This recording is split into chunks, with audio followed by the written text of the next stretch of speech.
अस्सलाम वालेकुम नाज़रीन, मैं हूं सलवा स्नैन और आप देख रहे हैं सूर्या न्यूज़ HD। आइए नजर डालते हैं आज की अहम। मेरी पहचान है पाकिस्तान, हम एक हैं, हम जाग चुके हैं, हम अपने वतन, फौज और पाक पहचान अपनी पहचान के साथ खड़े हैं। हर सियासी जमात, मीडिया हाउस, हर अवामी नुमाइंदे से मैं अपील नहीं तकाजा करता हूँ कि आप अपनी पोजीशन वाज़े करें। अगर आप फौज के साथ नहीं तो हकीकत में आप दुश्मन के बयानिया के साथ हैं। ये वक्त गैर जानदारी का नहीं, ये वक्त आईने में देख कर फैसला करने का है कि आप किस तरफ खड़े हैं।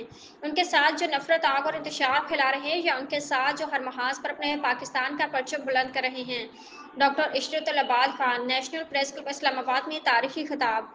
कराची MPP मीडिया सेल साबिक गवर्नर सिंध और रूह रवां MPP डॉक्टर इशरत अल-अबाद खान ने कहा है कि इस्लामाबाद में अफवाज पाकिस्तान के साथ शम यकजहती का दिन मेरी पहचान पाकिस्तान के प्लेटफॉर्म से महज एक तकरीब नहीं, कौमी अज़्म का इजहार है। ये वो मौका है जब अल्फाज से ज़्यादा जज्बात बोल रहे हैं। हर चेहरा पर, हर दिल पर निगाह ये पैगाम दे रही है कि हम एक हैं, हम जाग चुके हैं।